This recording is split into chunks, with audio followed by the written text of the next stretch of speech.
नमस्ते।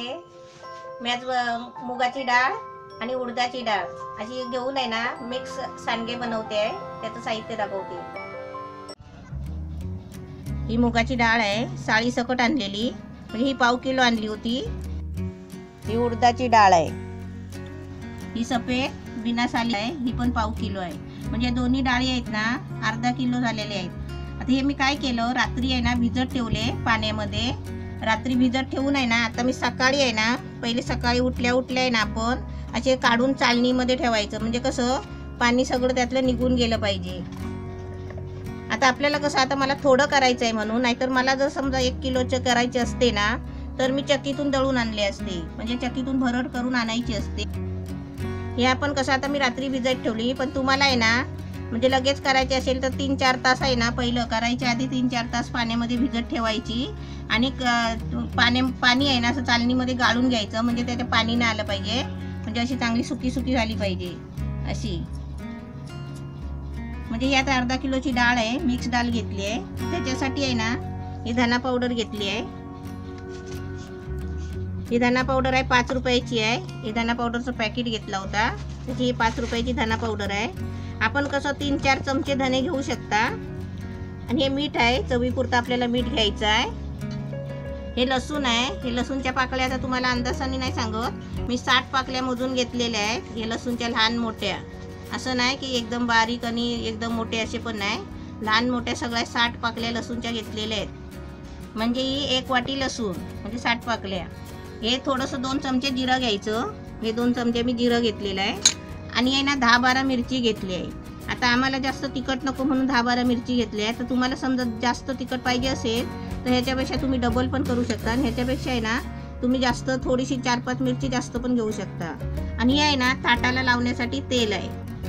आता मी तुम्हाला पहिलं काय करते, लसूण जिरं आणि मिरची हे मिक्सर लावून आहे ना ह्याचा ठेचा बनवून घेते, आणि त्याच्यानंतर आहे ना हे डाळीची भरड करून घ्यायची आहे मिक्सरला। आता ही मिरची घेतली आहे, 10-12 घेतली आहेत मी, म्हणजे 12 मिरची घेतली आहे। हे जिरं आणि लसूण, यात आम्ही आहे ना बिना पाणी अजिबात वापरायचं नाही कुठल्याच गोष्टीमध्ये। यात आम्ही चांगलं बारीक वाटून घेणार आहे मिक्सरला लावून, आणि तुम्हाला दाखवते। याचं मी बारीक वाटून घेतलं आहे, म्हणजे पाणी नाही टाकायचं आहे आपल्याला याच्यामध्ये। हे काढून घ्यायचं आणि ह्याच भांड्यामध्ये आपल्याला डाळीचे भरड करून घ्यायची आहे, म्हणजे डाळी पण असे बारीक नाही करायचे। मी तुम्हाला दाखवते।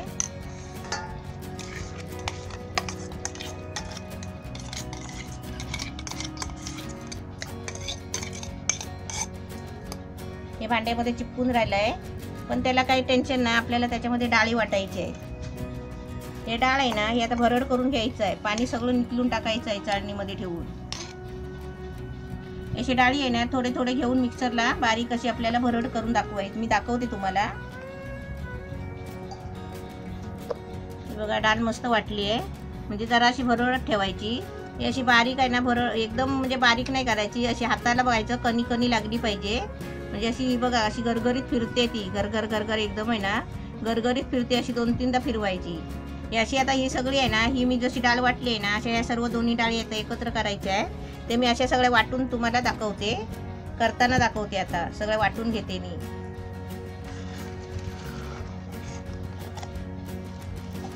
मस्त असे आता सर्व डाळी मी वाटून घेते, आणि मग तुम्हाला साहित्य सगळं मिक्स करताना दाखवते। हे सर्व मी डाळी आहेत ना मिक्सरला वाटून घेतलेले आहेत। ही मुगाची डाळ आहे, याचे बारीक म्हणा। हे कसं करायचं, पाण्यामधून आहे ना चाळणीमध्ये काढून ठेवायचं, म्हणजे अर्धा-पाऊण तास, म्हणजे त्याच्यातलं आहे ना पूर्ण पाणी वितळून गेलं पाहिजे। जेव्हा रात्रभर डाळी भिजत ठेवतो ना मग ते आपण हे बनवायच्या आधी म्हणजे डाळी आहे ना पूर्ण डाळी असे चाळणीमध्ये वतून काढायचे। असे मी चाळणीमध्ये वतून काढले होते, आणि सगळं पाणी त्यातलं नितळून गेलेलं, जे मी तुम्हाला दाखवले सगळ्या सुक्या डाळी झालेल्या होत्या। तरी पण ही मुगाची डाळ बघा अशी पातळ झालेली आहे। आता मी पहिलं काय करते, हात भरायच्या आधी ही 2 ताटं घेतली आहे। ही 2 मी ताटं घेतली आहे। हे ताटांना आहे ना पहिलं मी तेल लावून घेते। मी 2 ताटं घेतली आहे, जास्त लागलं तर जास्त घ्यायचं, आणि तुमच्याकडे समजा असं मोठं ट्रे वगैरे काय असेल ना तर ते पण तुम्ही घेऊ शकता। तेल चांगलं असं खाली लावून घ्यायचं, म्हणजे कसं ते खाली चिपकलं नाही पाहिजे, म्हणून असं तेल लावायचं। तर दोन्ही ताटांना मी तेल लावलेलं आहे. आता याच्यामध्ये मी सगळं साहित्य घेतलेलं आहे, वाटून वगैरे, मिरची वगैरे. धना पावडर आहे, ही आता धना पावडर याच्यामध्ये घ्यायची. एक पाकिट आणायचं 5 वालं. आणि आता त्याच्यामध्ये मला मीठ टाकायचं आहे, चवीपुरतं मीठ टाकायचं. अंदाजाने आपण 1-1.5 चमच्याचं मीठ टाकायचं.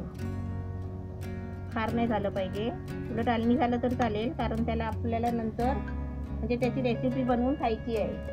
त्याच्यासाठी आलमी झालं तर काही फरक नाही पडत, पण मीठ जास्त नाही टाकायचं आता पहिलाच.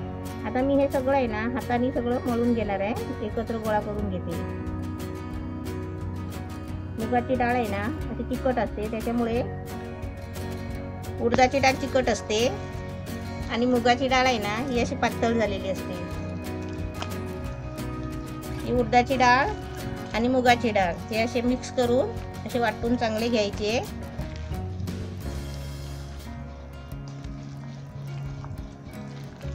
आणि मी भिजत घातलेली होती उडदाची डाळ 1/2 किलो आणि मुगाची डाळ 1/2 किलो, अशा मी डाळी भिजत घातलेल्या. हे आहे ना हे सगळं मिक्स केलं हाताने आणि आता हात स्वच्छ धुवून घेतले आहे. आता हे आपल्याला आहे ना थोडं थोडं असे गोळे टाकायचे आहेत ताटामध्ये.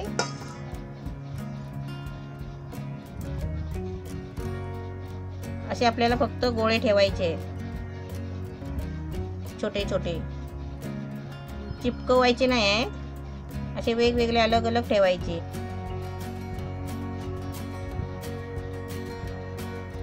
असे आता मी सर्व गोळे छोटे छोटे करून आहे ना सगळ्या ताटामध्ये ठेवते आणि तुम्हाला नंतर एक ताट भरून दाखवते. मला लगेच उन्हामध्ये टाकायचे आहे. हे असे ताटामध्ये तेल लावून आहे ना असे छोटे छोटे असे गोळे आहेत ना एकदम छोटे असे करून उन्हामध्ये लगेच टाकायचे सुकायला. आता मी पहिला एक ताट उन्हामध्ये सुकायला टाकते आणि असे सगळे बनवून घेते आणि तुम्हाला नंतर आता सुकल्यावर सर्व दाखवणार.